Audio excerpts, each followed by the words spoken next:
Dan pemirsa, mulai tahun depan seluruh kendaraan mobil dan motor wajib memiliki asuransi. Rencananya kebijakan ini menuai pro dan kontra di masyarakat. Dan berikut laporan dari rekan kami Esra Ambarita.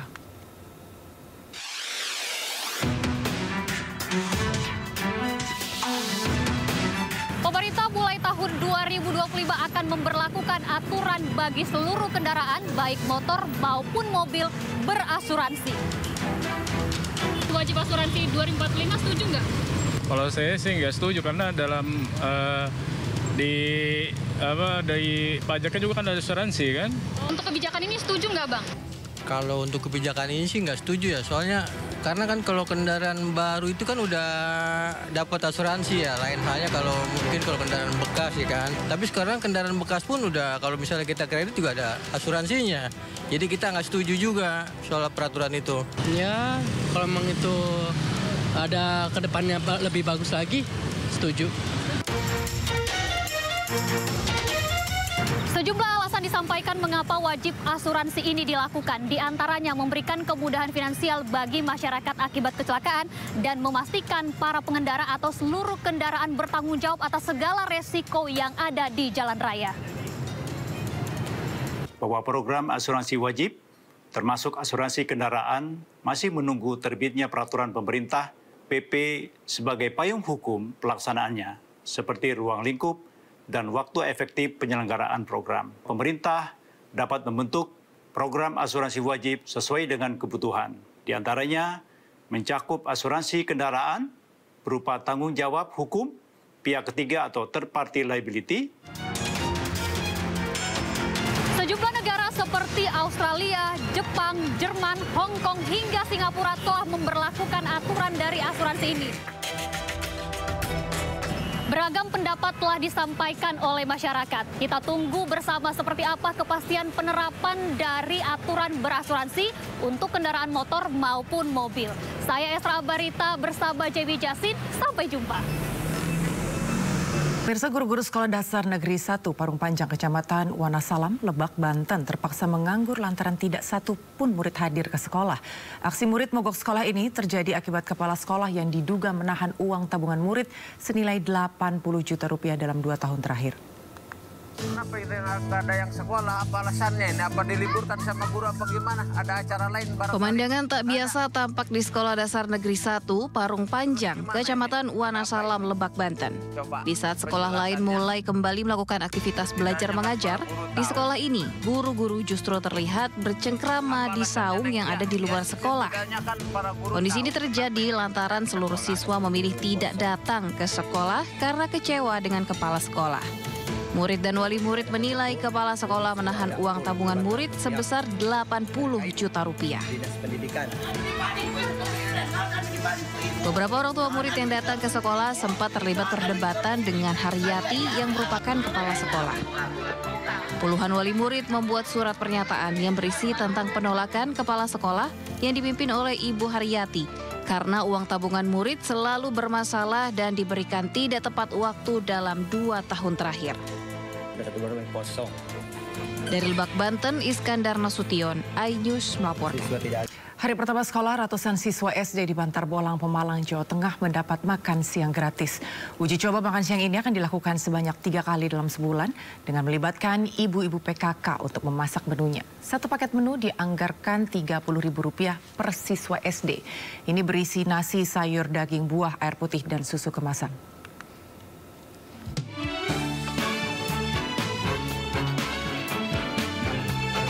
Mengawali tahun pelajaran baru diwarnai dengan berbagai kegiatan.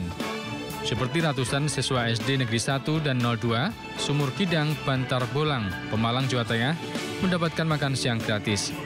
Menjelang siang hari, anak-anak ini langsung masuk kelas dan duduk di bangku masing-masing.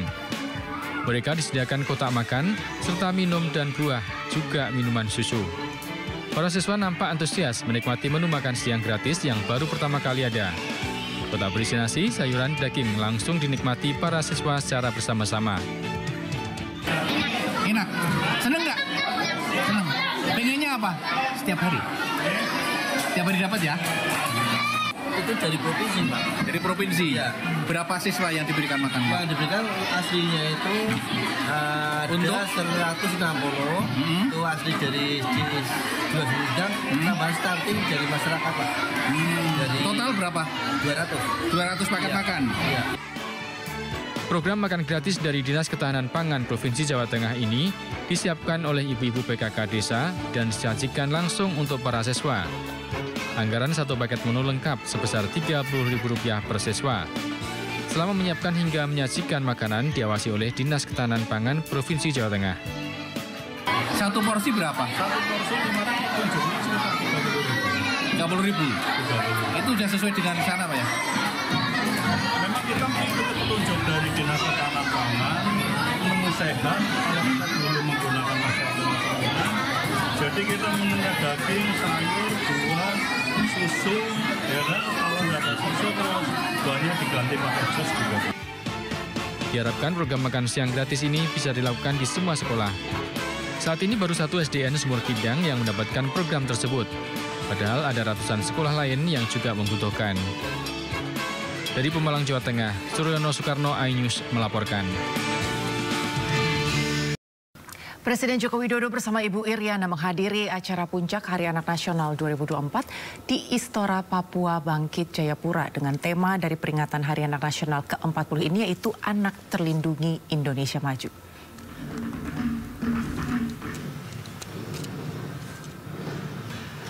Kehadiran Presiden Joko Widodo bersama Ibu Negara Iriana Joko Widodo disambut meriah bersama kehadiran anak-anak di peringatan Hari Anak Nasional ke-40 di Istora Papua Bangkit, Jayapura. Presiden dan Ibu Negara menyapa anak-anak dengan memakai topi rumbai khas Papua. Selain itu Jokowi juga memberikan kuis soal penjumlahan hingga pengetahuan umum. Tantangan Presiden pun disambut antusias anak-anak yang hadir dan langsung berebut maju hingga memadati area depan panggung. Papua dipilih sebagai lokasi pelaksanaan agar kemeriahan perayaan Hari Anak Nasional dapat dirasakan anak-anak di daerah terpencil dan juga terluar.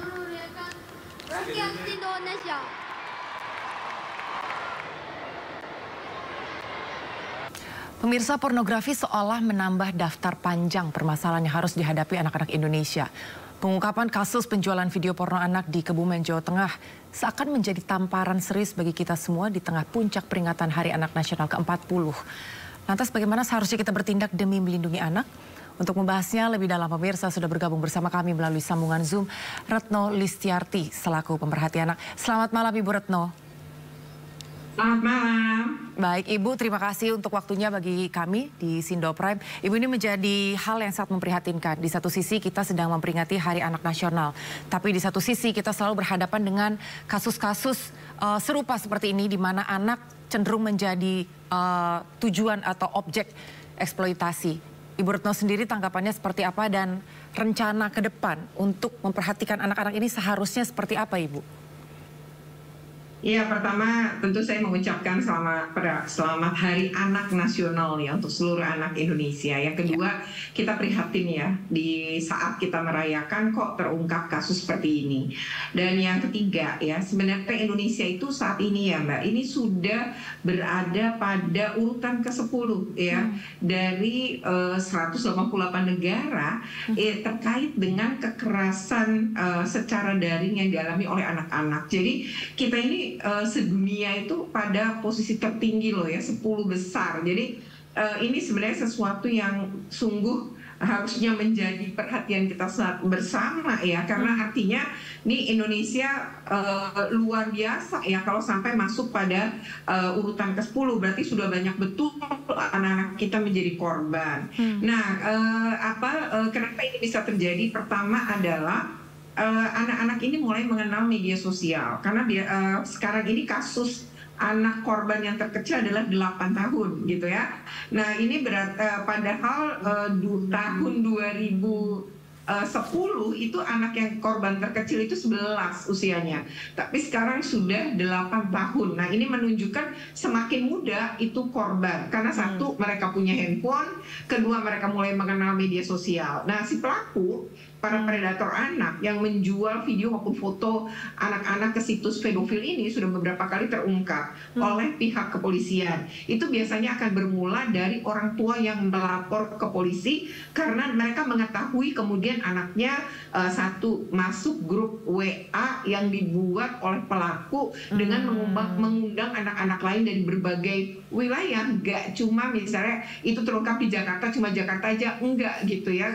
Kasus yang pernah ditangani misalnya yang cukup besar itu adalah ketika dalam satu sekolah SD itu terungkap 22 anak di sekolah itu kelas 6 tergabung dalam grup WA, dan si predator anak ini mengirim video-video porno ya dan percakapan-percakapan porno ya itu kepada anak-anak yang menjadi anggotanya ini, dan itu bermula dari satu anak di sekolah itu yang galau di dunia di dunia maya gitu, media sosialnya ditangkap oleh predator anak nih, kegalauannya didekati dengan diberikan perhatian agar tidak galau dan lain-lain.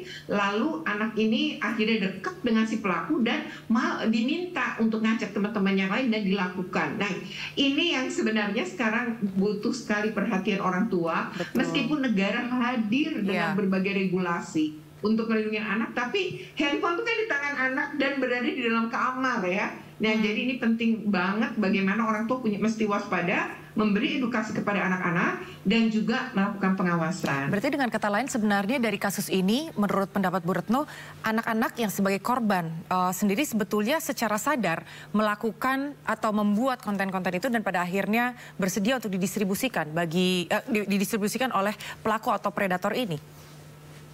Sebenarnya enggak. Jadi misalnya kasus yang dulu saya tangani umpamanya anak ini usia 16 tahun di sebuah kota di Jawa. Lalu pelaku setelah dilacak, jadi si ibu korban ini ngelapor. Nah, lalu setelah dilaporkan, kemudian proses dengan kepolisian dan dipancing nih si pelaku. Jadi selama itu aktif ya handphonenya pelaku, kan bisa dilacak alatnya oleh kepolisian. Nah, ketika itu dilakukan, ternyata polisi menemukan posisinya di Aceh Utara. Dan si pelaku tuh berusia 27 tahun dan memang pekerjaannya itu ya ini memeras anak-anak ini dengan manipulasi yang akhirnya anak-anak ini menyerahkan foto maupun video. Jadi kasusnya adalah anak ini tuh dipacari dulu di dunia maya. Nah, anak nih yang biasa gini, kita kalau biasa lapar kan ketika mendapatkan makanan kita tuh akan demikian lahap gitu dan nggak kepingin kehilangan itu dan ingin menikmati terus. Nah, sama anak-anak yang haus kasih sayang, perhatian, ini diberikan dulu oleh si pelaku. Jadi membangun hubungan yang manipulatif itu modusnya. Lalu setelah dekat, dia mulai bilang, coba kamu kirim foto, tukeran foto. Padahal yang dikirim sama dia bukan fotonya si pelaku ya, tapi ini foto si anak ini benar-benar. Lalu dibilang, buka jilbabnya Kak. Nah, lalu dibuka, wah kamu lebih cantik gitu. Lalu lama-lama disuruh buka yang lain, tapi tukarnya kan kita udah pacaran gitu. Nah, ketika kemudian sudah punya nih, sudah megang semua foto-foto sampai toplesnya si anak, lalu jadi alat ancaman. Nah, si pelaku mulai ini ngancam. Jadi mau nggak disebarkan nih ya ke pertemanannya dia, ke orang tuanya dia, kalau si pelaku tuh kalau si korban nggak mau melakukannya di mobil pelaku. Nah, disinilah kemudian si pelaku akan menyodorkan video ya kemudian disuruh ngelakuin. Nah, biasa itu video masturbasi ya. Lalu itu dilakukan gitu. Jadi sekarang itu perkosaan bisa dilakukan secara online. Nah, karena anak ini kan namanya anak ya, belum berusia dewasa, tidak tahu resiko. Dia kan kebingungan dan kalau ngadu takut orang tuanya tambah marah dan lain-lain. Jadi itu terus terjadi gitu. Nah, ketika terungkap orang tuanya tahu karena ini anak tuh jadi perubahan drastis ya, menjadi sering murung, maka disitulah ketahuan. Nah, ketika kemudian ditangani oleh pihak kepolisian terungkap. Dan beberapa kasus misalnya terakhir ya, kalau kita baca beberapa berita, misalnya anaknya tinggal sama neneknya kan jauh dari ayah ibu. Lalu akhirnya ketemu darat nih sama predator anak yang dikenal di dunia maya. Kemudian ketika ketemu darat ternyata diperkosa beberapa orang. Jadi itu bisa saja dialami gitu ya oleh anak-anak kita, baik gitu ya kekerasan seksual secara daring maupun secara luring gitu. Jadi sekarang tuh udah ada yang kayak gitu, dan modusnya si predator ini bikin video-video dan memproduksi foto-foto anak ya kemudian dia jual gitu ya. Ini memang tanya semua harus waspada karena Indonesia sudah masuk tertinggi ya, 10 di dunia nih tertinggi. Jadi ini udah warning seharusnya buat bangsa kita ya. Iya, betul. Dan saya memang sepakat tadi Bu Retno mengatakan bahwa meskipun pemerintah mempunyai regulasi, tapi semua kembali lagi kepada orang tua. Bagaimana langkah preemptif memitigasi supaya anak-anak tidak terjebak, bagaimana sex education itu bisa mulai disampaikan dari orang tua kepada anak. Tapi begini juga ya Bu Retno, bahwa sebetulnya ini kan lingkaran yang akan terus berputar begitu ya. Untuk predator sendiri, ini kan sebenarnya bisa dikatakan mereka ini memiliki kelainan seksual. Katakan kita memang sudah melindungi anak-anak kita sendiri bagaimana untuk mereka bisa berinteraksi terhadap lawan jenis, itu yang akan selalu kita jaga. Tapi untuk mereka para predator sendiri sebetulnya ada upaya nggak sih Bu supaya sebelum lebih jauh mungkin di masa-masa remajanya katakanlah hal ini bisa dihindari begitu? Nah sebenarnya kalau kita melihat banyak kasus yang terjadi, ini yang pertama sasarannya memang anak-anak yang galau ya. Artinya dia tanda petik tidak bahagia gitu. Mungkin kurang kasih sayang, kurang perhatian, atau hal lain.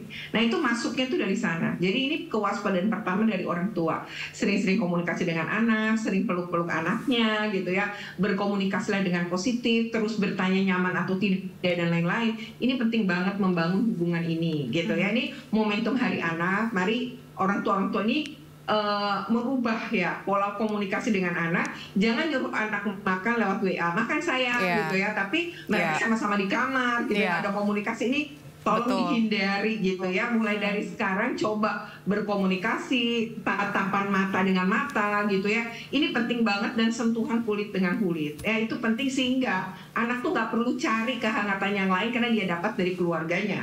Terus yang kedua adalah kalau kemudian tadi negara ya, negara ini juga punya kewajiban untuk mengedukasi warga negaranya, orang-orang dewasa ini agar mereka punya konsen gitu atau interest untuk melindungi anak-anak mereka gitu. Karena anak-anak yang sekarang ini adalah anak-anak yang mereka hidup pada dunia yang sebenarnya lebih berat dari kita waktu masih kecil gitu ya. Mereka hidup pada dunia yang memang membahayakan mereka gitu. Jadi kalau kita lengah dikit nih anak-anak kita bisa terluka gitu. Jadi banyak banget juga kekerasan seksual itu dialami oleh anak-anak lewat game online. Biasanya kan ada percakapan ya antar pemain. Lalu mereka akhirnya bertukar nomor handphone gitu ya. Nah di situ tuh mulai pendekatannya. Misalnya nih mau nggak dikasih misalnya kalau lagi main game tuh kan biar kuat ada yang dibeli-beli tuh ya. Nah mau dibeliin nggak gitu ya, harganya padahal nggak mahal ya, misal 100.000, tapi kamu kirim foto kamu gitu. Nah disinilah penting betul mengedukasi anak-anak. Jadi pendidikan seksual sejak dini itu penting, itu bukan hal yang tabu.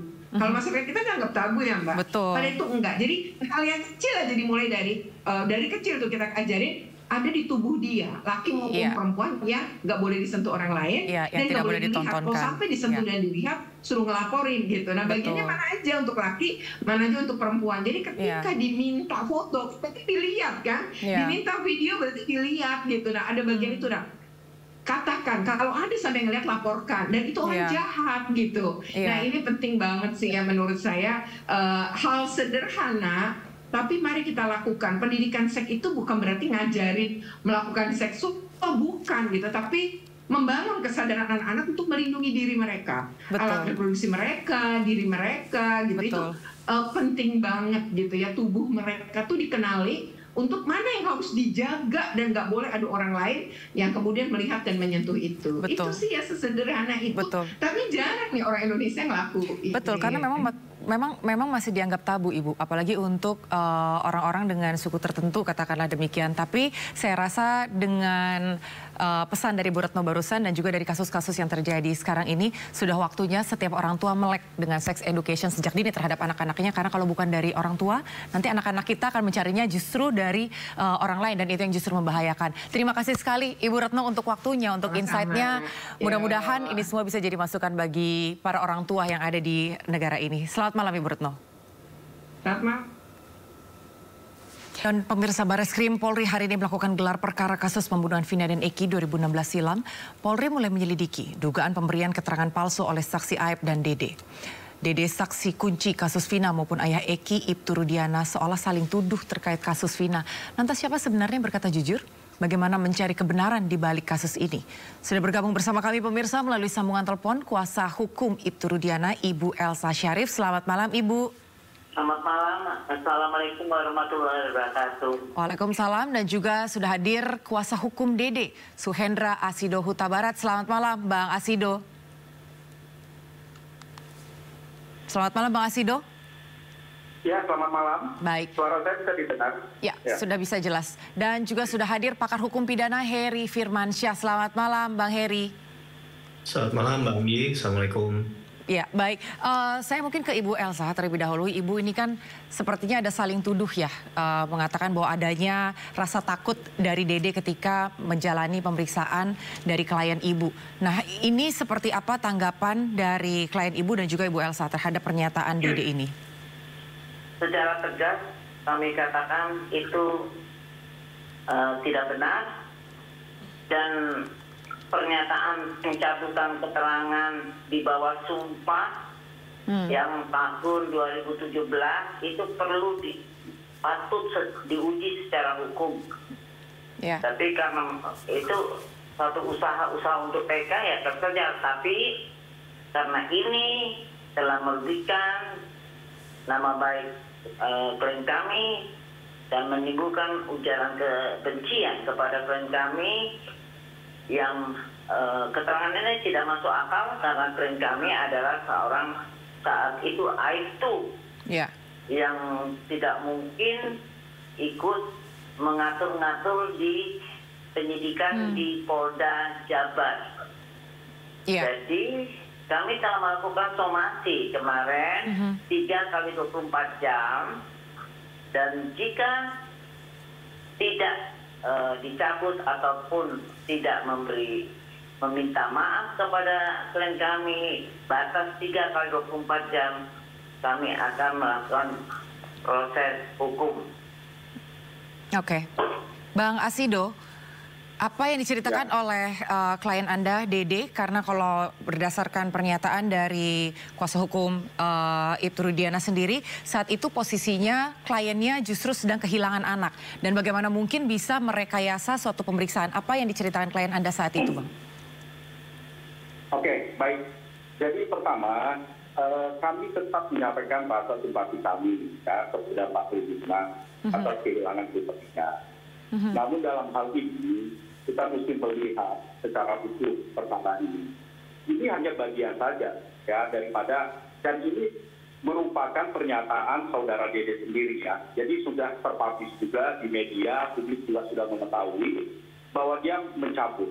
Tetapi selain itu kan sebenarnya ada beberapa juga gitu ya, saksi-saksi yang Pramesta, Teguh, Udin, dan ada Liga Akbar. Kemudian ada juga cerita 2 DPO yang kemudian menjadi fiktif. Kemudian ada ceritanya juga yang katanya langsung ya Rudiana dengan tim saat itu ya melakukan mengecek sampai ketemulah si AF ini.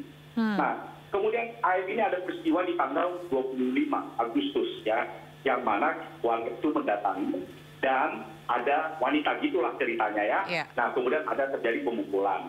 Nah, kemudian pada saat peristiwa ini yang sangat menentukan tuh ya keterangan AF dan keterangan Dede.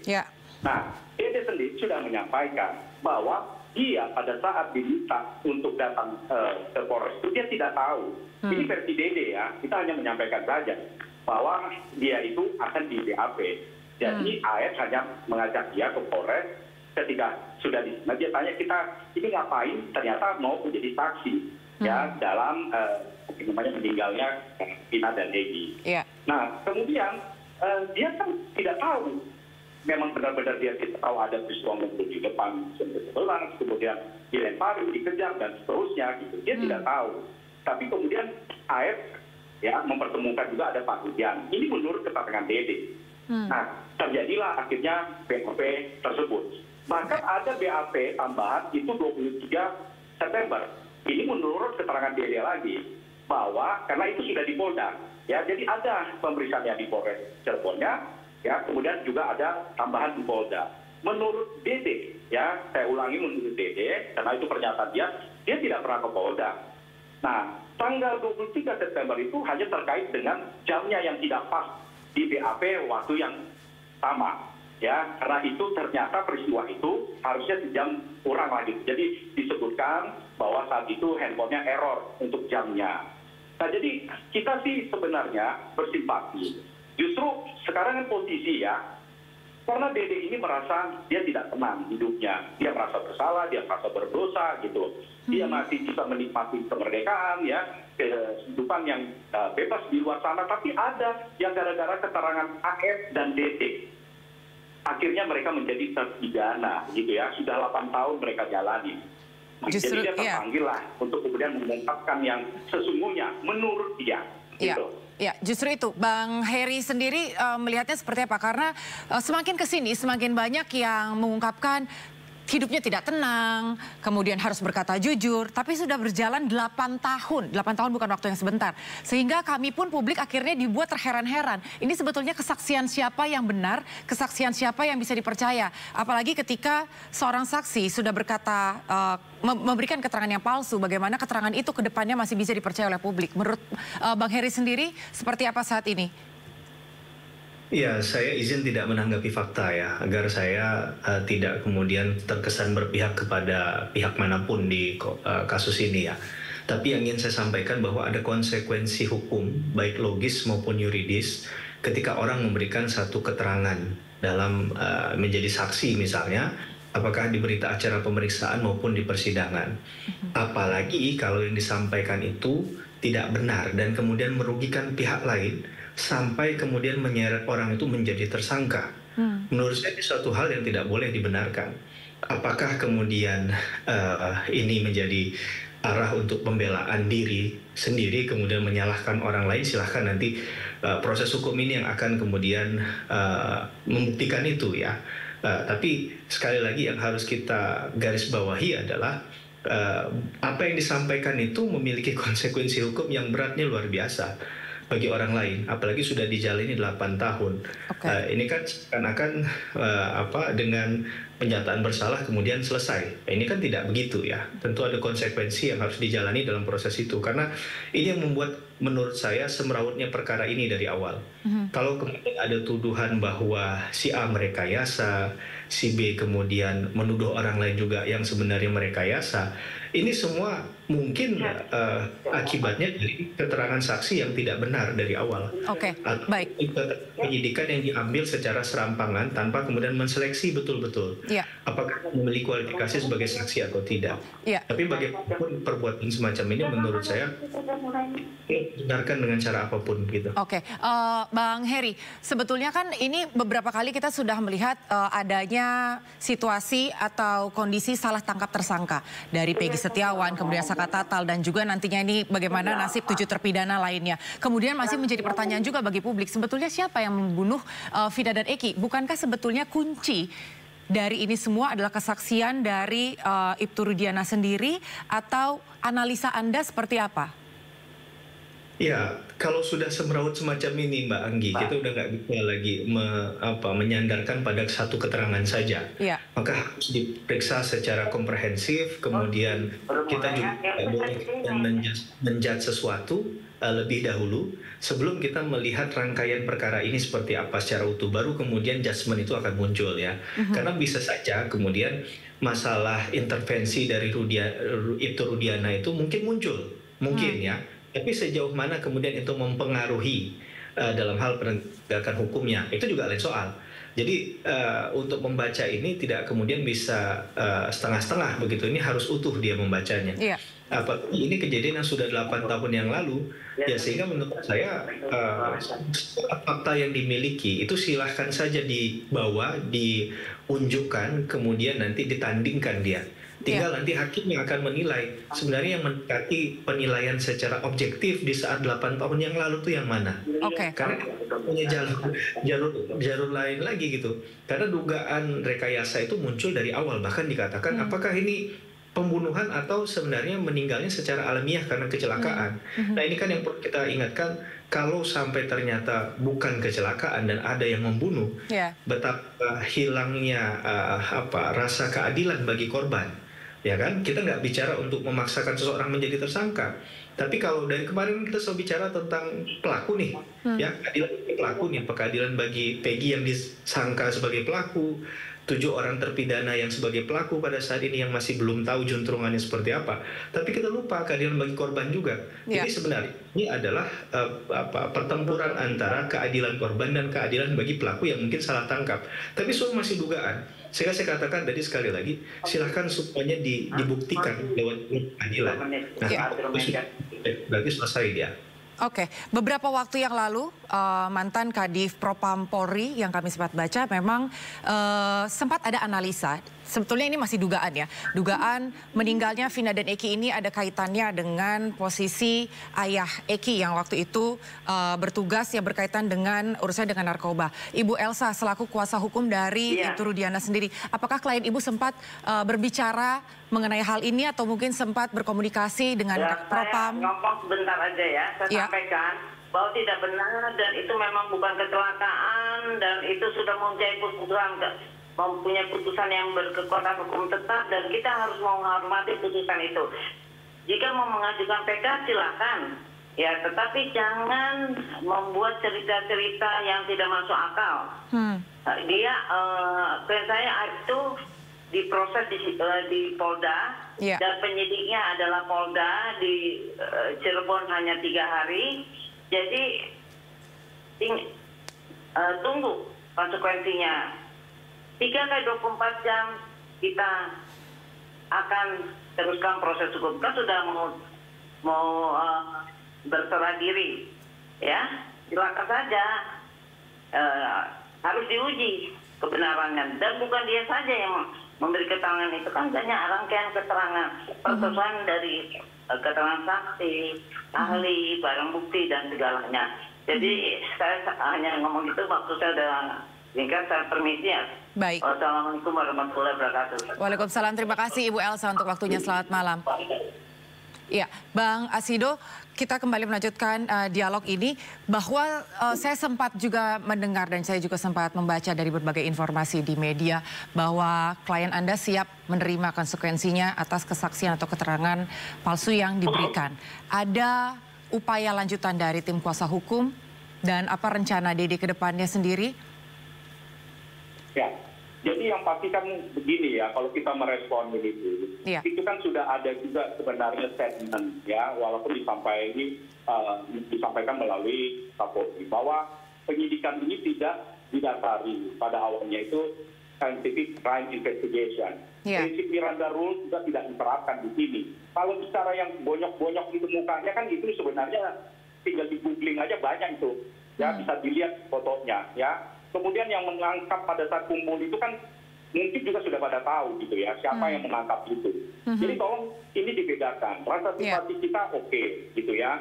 Tetapi kembali lagi, jangan apakah itu soal laka lantas murni ataukah itu pembunuhan, itu silakan saja ya. Dan kita juga masih ada upaya PK atas itu sebenarnya dari tim Peradi.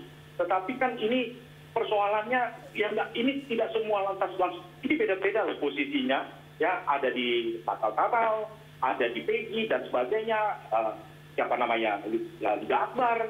Jadi ini tidak mungkin diskenariokan orang-orang ini. Tetapi yang namanya kebenaran itu kita yakini juga sama gitu, bahwa kebenaran itu pasti akan muncul dan dia akan hadir.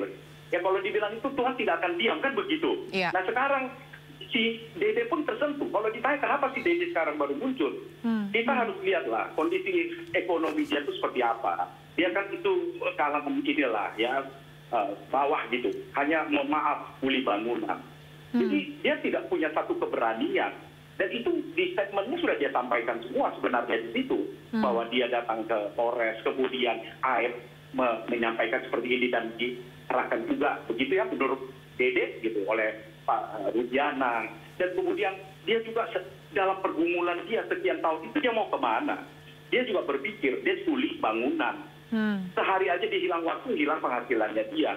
Tapi begitu dia lihat ini semua pergerakan menuju ya mencari kebenaran itu, ya dia ada keberanian, dia muncul. Nah ini sebenarnya gitu. Ya.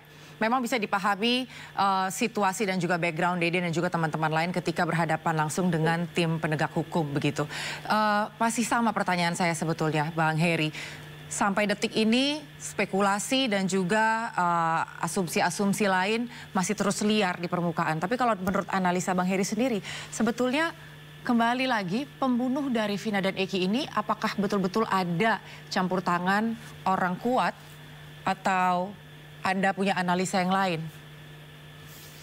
Iya, perkara itu kadang bisa dibuat sulit, bisa dibuat gampang, Mbak Anggi. Iya.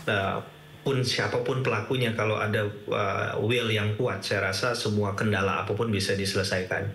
Itu setidak-tidaknya yang saya pahami dari pengalaman saya di dunia hukum begitu ya, sebagai akademisi maupun praktisi. Jadi ini sebenarnya adalah keinginan yang kuat. Sekarang momentumnya untuk diselesaikan secara tuntas begitu ya. Ketika tadi misalnya kita kaitkan dengan pernyataan Dede yang dia sudah menyatakan bahwa itu adalah palsu. Ini kan tinggal next on-nya apa, gitu kan? Dengan keterangan yang sudah palsu yang dia sudah sampaikan lewat pernyataannya sendiri itu bisa kemudian digunakan untuk alat bukti yang lain nantinya. Karena kalau pasal 185 ayat 5 KUHP itu kan bicara tentang cara hidup seseorang, kesusilaan seseorang sehingga dia dapat dipercaya menjadi saksi. Saya khawatirnya itu. Ya, jadi ketika ini diajukan sebagai satu alat bukti untuk membuat terang benderang, yang mudah-mudahan bisa jadi terang, tidak kembali lagi menjadi semrawut lagi kan begitu ya.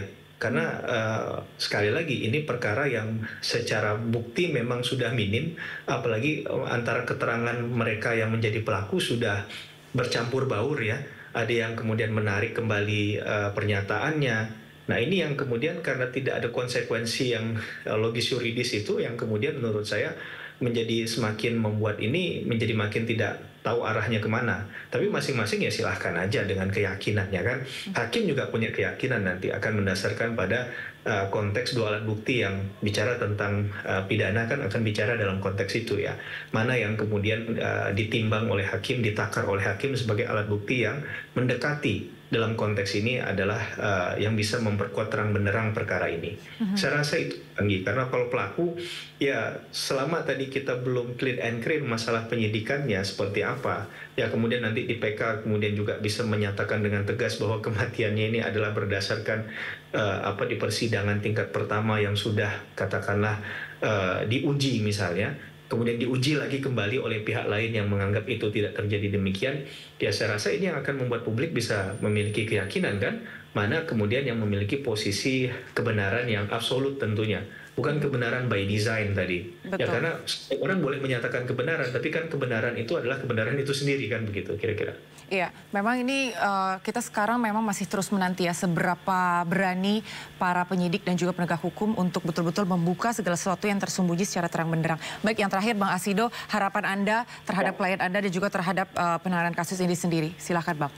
Ya, yang pasti saya bicara dulu dalam konteks Dede ya. Dia tahu, kita sudah sampaikan konsekuensinya apa ya. Dan tentu ada proses hukum untuk itu. Tapi ya memang itu sudah keputusan dia. Dia lebih bahagia gitu ya daripada dia menyimpan kebohongan terus-menerus gitu. Bahkan dia siap kalaupun dia harus dihukum atas konsekuensi ini gitu ya. Karena ini memang kan juga menyangkut keterangan AFDD ini menyangkut alibi daripada para terpidana yang sebenarnya mereka nggak ada berbuat itu semua gitu. Jadi ini benar-benar panggilan daripada Dede, dia juga memahami dan kita juga dengan ada laporan terhadap Dede dari tim Peradi. Ya silakan, ini Mabes Polri, apalagi ada 3 laporan ya, yang setahu saya itu terhadap Pak RT, Pak Sren, kemudian AFDD, dan kemudian kepada Pak Rudiana. Ini kan bisa dilakukan lagi nih, ya dengan langsung Mabes, apalagi sudah Kapolri mengatakan ya Irwasum turun, Propam turun begitu, supaya bisa dibukakan lagi, terlepas nanti kondisi PK itu sendiri, ya. Jadi klien kami siap untuk menghadapi itu semua demi kebenaran. Oke, baik. Kami akan terus memantau dan juga terus mengawal kasus ini sampai selesai. Terima kasih sekali untuk waktunya Bang Asido dan juga Mas Heri. Selamat malam. Selamat malam. Pemirsa Barreskrim Polri hari ini melakukan gelar perkara kasus pembunuhan Vina dan Eki 2016 silam. Polri mulai menyelidiki dugaan pemberian keterangan palsu oleh saksi Aib dan Dede. Penyidik saat ini melaksanakan gelar perkara awal setelah menerima laporan dari keluarga Vina terkait dugaan kesaksian palsu tersebut. Gelar perkara ini merupakan tahap awal untuk menentukan permasalahan objek yang dilaporkan. Gelar perkara merupakan dimulainya proses penyelidikan. Sementara terkait bukti-bukti yang diberikan, pihak Pradi mengaku telah menyerahkan seluruhnya ke Bareskrim.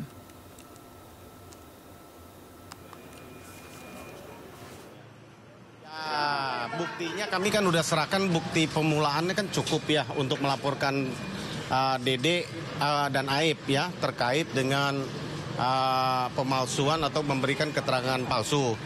Dengan keterangan palsu yang dibuat tertulis kemarin yang sudah beredar, yang sudah ditunjukkan, itu kami akan serahkan ke penyidik.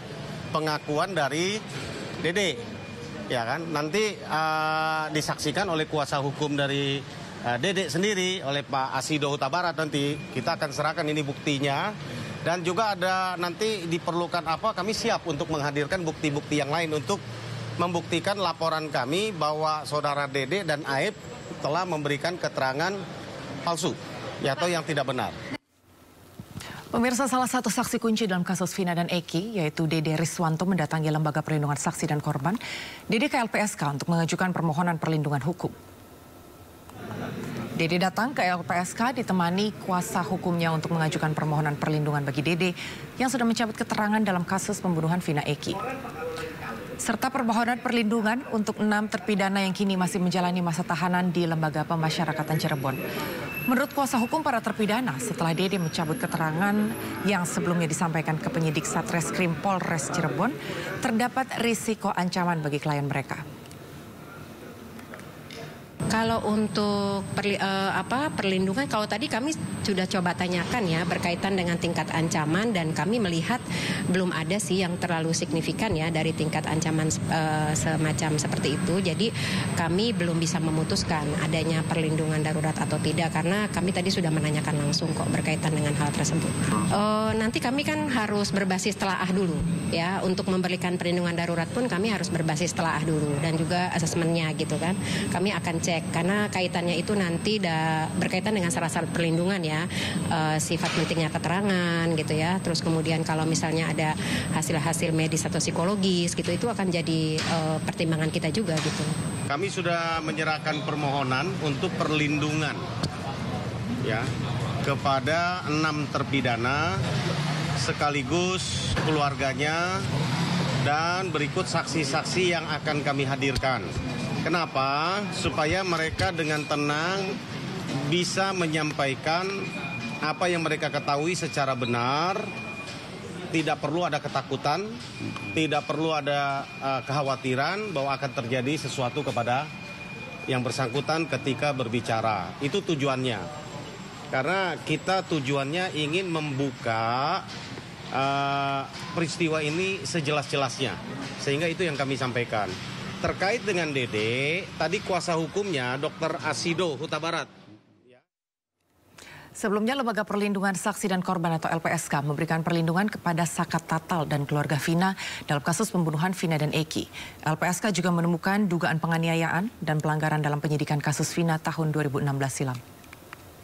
Permohonan perlindungan dari keluarga V, 5 orang, apakah itu inisial WO, MR, SA, SK maupun SL, berupa program bantuan rehabilitasi psikologis. Dan ini juga kita kerjasamakan dengan Pemprov, DP3 AKB Provinsi Jawa Barat melalui UPTD PPA Provinsi Jawa Barat. Kemudian LPSK menolak permohonan 7 orang AR, SU, PS, MK, RU, TM, dan FR dengan pertimbangan karena tidak memenuhi syarat perlindungan yang dimaratkan dalam pasal 28 ayat 1 Undang-Undang 31 2014. Khusus terkait dengan permohonan ST, LPSK. Sementara itu, pemirsa, kuasa hukum Ibtu Rudiana menolak segala tudingan keterlibatan kliennya pada pembunuhan Vina dan juga Eki. Ibtu Rudiana menunjuk Elsa Syarif Pitra Romadoni dan Perkumpulan Penasehat Hukum Indonesia sebagai kuasa hukumnya. Serangan balik disiapkan oleh Ibtu Rudiana dan kuasa hukum untuk menanggapi tudingan yang selama ini menyasar kepada dirinya. Dan tim kuasa hukum menilai selama ini pemberitaan dan tudingan terkait keterlibatan Ibtu Rudiana terkait penangkapan para terpidana kasus kematian Vina dan Eki adalah hoaks. Meski Ibtu Rudiana telah dilaporkan ke Bareskrim atas dugaan penganiayaan kepada terpidana, kuasa hukum menilai laporan itu belum tentu ditindaklanjuti. Selain berstatus sebagai terlapor, Ibtu Rudiana juga berstatus sebagai ayah almarhum Eki yang menjadi korban pembunuhan. Kedua adalah somasi terbuka. Pada bulan Mei 2024 yang lalu, kita semua masyarakat Indonesia telah menonton Vina sebelum 7 hari. Semua apa? Semua menyatakan setuju. Cari itu pelakunya. Tangkap itu pelaku gitu. Tapi setelah ditangkap oleh Polda Jawa Barat, semua berbalik, bela terpidana, bebaskan dia seperti itu. Saya merasa aneh terkait dengan pemikiran kita semua. Kita di sini mau bela korban atau mau bela terpidana? Jadi janganlah kita pantik persoalan hukum ini dan menghancurkan harkat martabat nasib keluarga Ibtu Rudiana. Beliau sudah sedih kehilangan anaknya. Beliau sudah terpukul kehilangan putranya. Keluarganya bersedih setiap hari dengan perundungan, bulian dan lain-lain netizen. Selama ini beliau diam. Kalau di Mabes Polri, prosedurnya adalah begitu kita mau melapor tidak diberikan tanda lapor, dikaji dulu, dianalisa dulu, paling cepat 1 minggu. Nah baru nanti 1 minggu kemudian paling cepat itu apakah laporan itu bisa ditindaklanjuti di Bareskrim ataukah disalurkan misalnya, oh ini karena itu Rudiana sebagai polisi aktif harus ke Propam misalnya. Oh ini kewenangannya di Polda dialihkan. Oh ini kewenangan di Polres. Oh ini memang kewenangan Bareskrim. Jadi belum tentu. Dan saya sudah tanyakan apakah tanda lapornya sudah ada? Belum ada. Karena itu jangan pikir sudah dibuat laporan, bukan. Belum baru